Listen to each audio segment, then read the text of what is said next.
Hello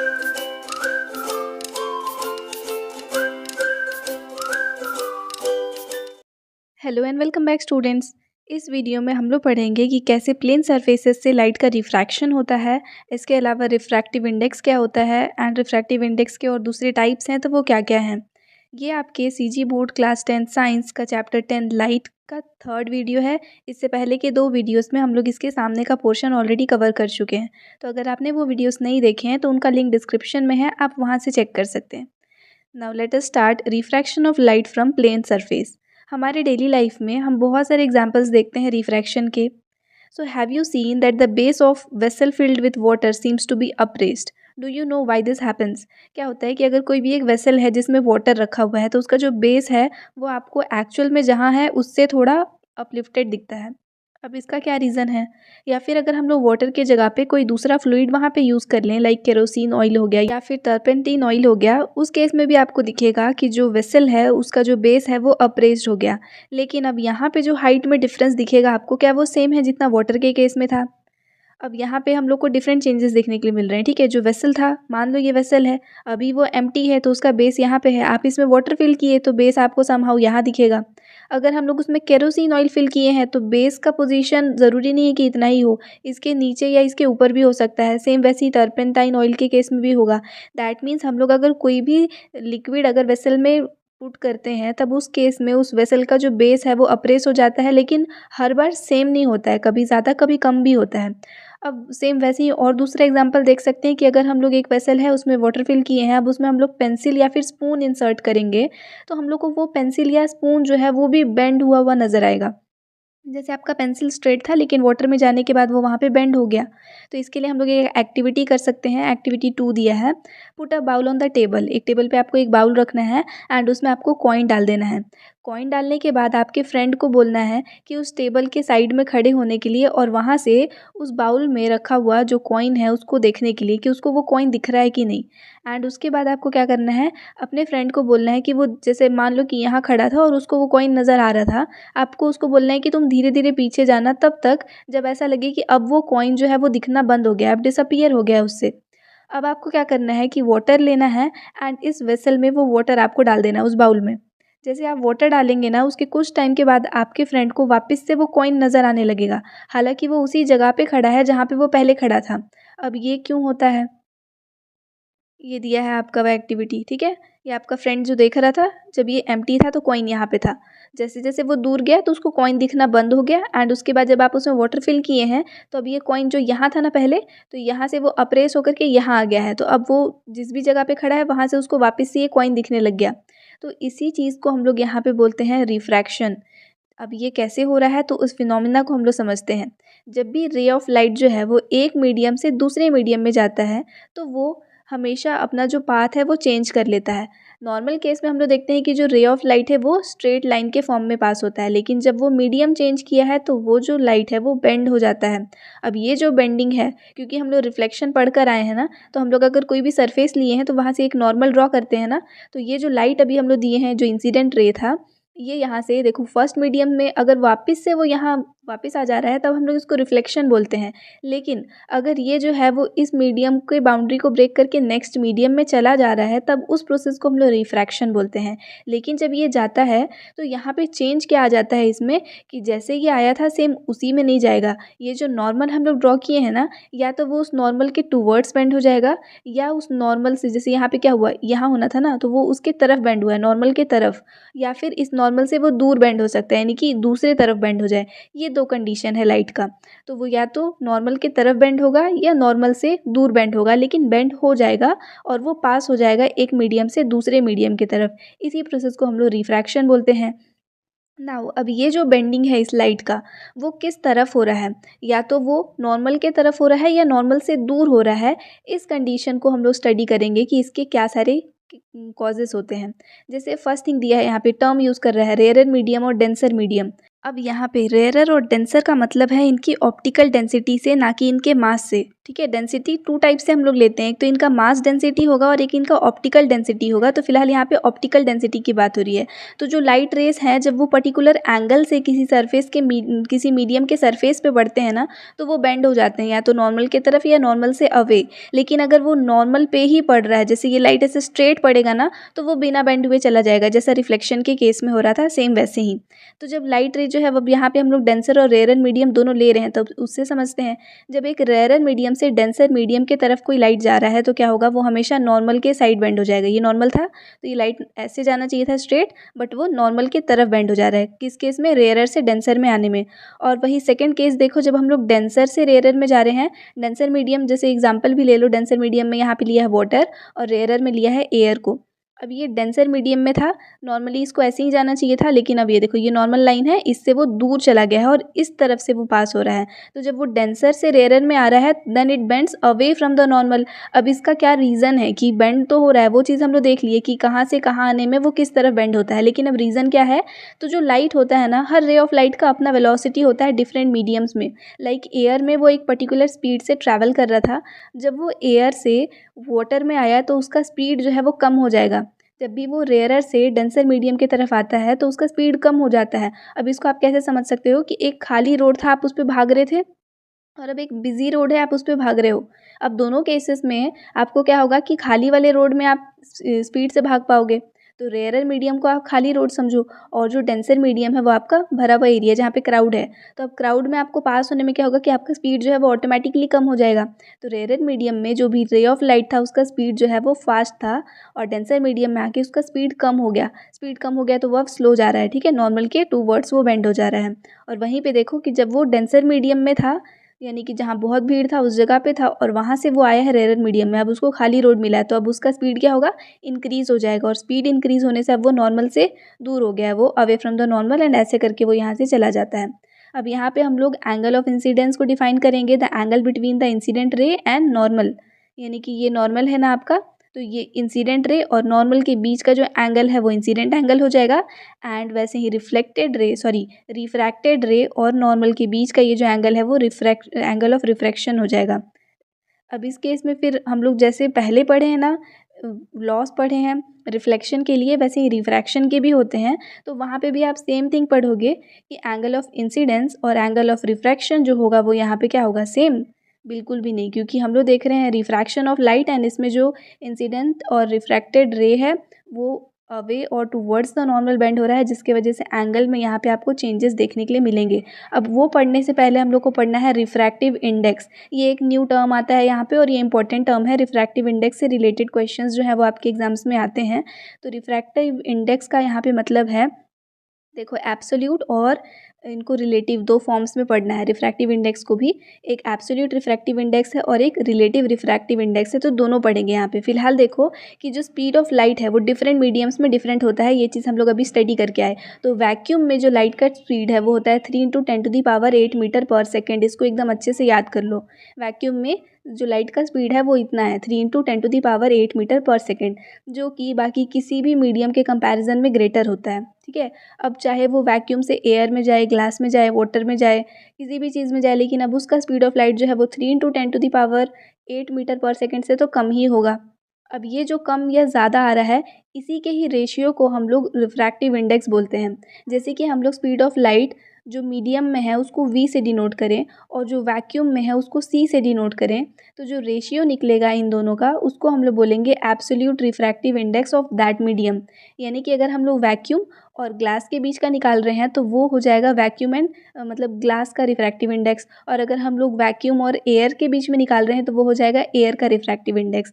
तो absolute refractive index is the ratio of speed of light in vacuum to the speed of light in a particular medium. अब यहाँ पे absolute refractive index को n से denote करते हैं, तो n will be equal to c/v। इससे related question दिया है यहाँ पे, if absolute refractive index of water is 4/3 then find the speed of light in water. अब हम लोग जस्ट फॉर्मूला देखें एब्सोल्यूट रिफ्रैक्टिव इंडेक्स जो कि n था, n is equal to c/v। अब यहाँ पे आप देखो फॉर्मूला दिया है, refractive index equals to speed of vacuum upon speed of light in vacuum upon speed of light in water. Speed of light in vacuum जो है वो आपको याद कर लेना है, 3 × 10⁸ मीटर पर सेकेंड है, तो वही वैल्यू हम लोग पुट करेंगे। एन का वैल्यू दिया है 4/3, तो वो आप यहाँ पे रख दिए। उसके बाद हम लोग को स्पीड ऑफ लाइट पता है, वो हम लोग रख दिए। अब निकालना है ये speed of light in water, ये फाइंड करना है।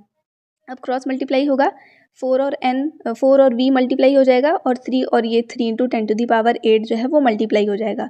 उस केस में फिर अब देखो, जब हम लोग 4 और इसको मल्टीप्लाई किए हैं, हम 4 को वापस यहाँ ले आएंगे, v के टर्म्स में लिखना है तो v के टर्म्स में हम लोग बनाएंगे, ये इक्वेशन यहाँ पे फॉर्म होगा। मल्टीप्लाई करो, 3 × 3 9 आएगा, तो 9 × 10⁸ मीटर पर सेकेंड डिवाइडेड बाई 4, डिवाइड करेंगे तो 2.25 आएगा।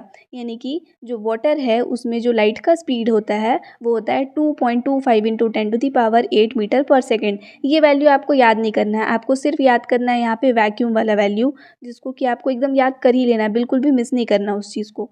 और वैसे ही हम लोग इसी फॉर्मूला का यूज़ करके यहाँ पे एक टेबल दिया है, इसको भी फिल कर सकते हैं। जैसे ये diamond, plant glass, crown glass, simple glass, water और आइस, इन सब का आपको क्या फाइंड करना है, स्पीड फाइंड करना है।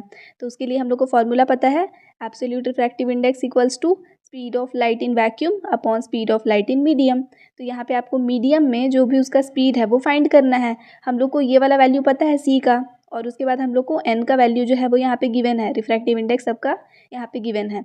अब c हमको पता है और n हमको गिवन है, आपको क्या निकालना है यहाँ पे, v फाइंड करना है। तो v के रिस्पेक्ट में ये फॉर्मूला हो जाएगा v equals to c/n।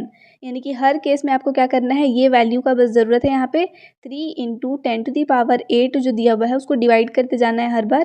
First time जब डायमंड का निकालना है तो 2.42 से डिवाइड करेंगे, अप्रॉक्स यही वैल्यू आएगा, 1.24 × 10⁸ मीटर पर सेकेंड। नेक्स्ट हम लोग वापस से इसी को ही डिवाइड करेंगे 1.64 से, तो फिर आपका वैल्यू 1.83 आ रहा है।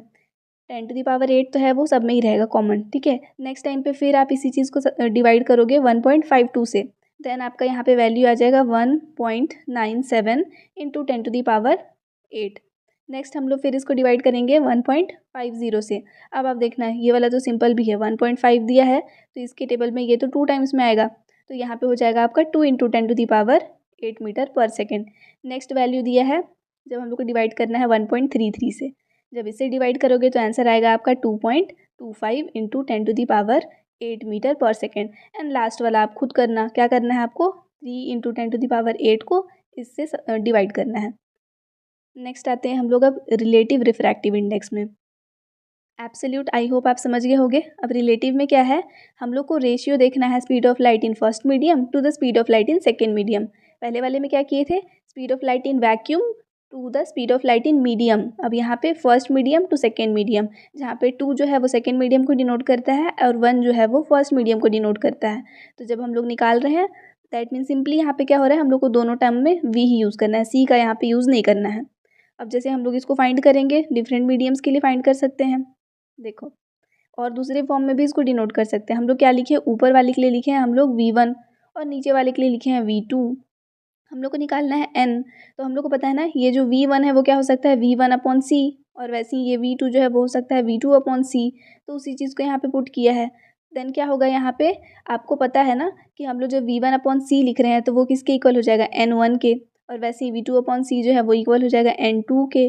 तो हम लोग वही चीज़ यहाँ पे पुट कर देंगे, फिर v1/c देखो 1/n1 होगा ना, तो 1/n1 यहाँ हो गया, और वैसे ही फिर ये c/v2 है, यानी कि वो n2 के इक्वल है, तो 1/n1 × n2, जिसको हम लोग नॉर्मली n2/n1 भी लिख सकते हैं। तब उस केस में हम लोग बोल सकते हैं कि अगर हम लोग को रिलेटिव रिफ्रैक्टिव इंडेक्स निकालना है, तो अगर हम लोग को सेकेंड मीडियम और फर्स्ट मीडियम का रिफ्रैक्टिव इंडेक्स पता है तो उससे भी फाइंड कर सकते हैं। एंड अगर हम लोग को स्पीड गिवन है, लाइट का स्पीड गिवन है, तो स्पीड के बेसिस पे भी हम लोग फाइंड कर सकते हैं।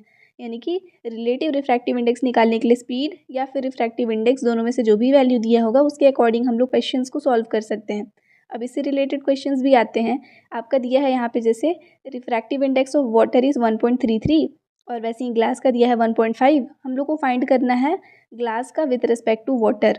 तो हम लोग को जैसे दिया है ना glass with respect to water, तो ग्लास का ऊपर और वाटर का नीचे लिखेंगे, और वैसे ही अगर बोलता है water with respect to glass तो हम लोग वाटर का ऊपर लिखते और ग्लास का नीचे। तो ग्लास वाला वैल्यू है 1.5, वो हम लोग ऊपर लिखे, और उसके बाद में वाटर का है 1.33, वो नीचे लिखे, वैल्यू आया 1.13। और वैसे ही इसको रिवर्स में भी बता दिया है, जब हम लोग water with respect to glass कर रहे हैं तो उसी चीज़ को रिवर्स करके 1.33 ऊपर और 1.5 नीचे, तो 0.89 अप्रॉक्सीमेटली। इस टाइप से हम लोग वैल्यूज़ जो है वो फाइंड करते हैं।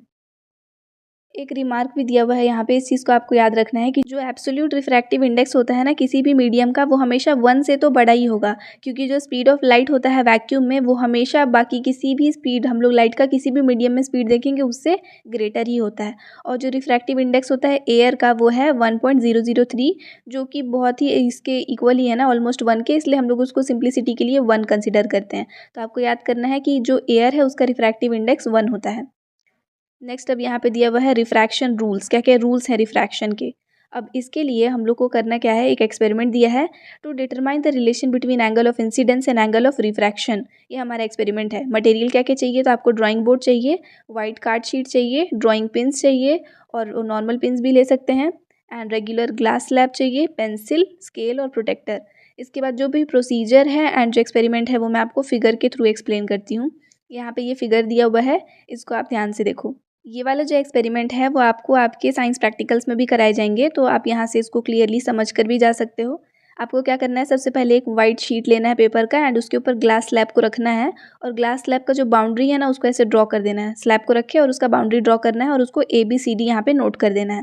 उसके बाद हम लोग क्या करेंगे कि वो स्लैब वहाँ से हटा देंगे।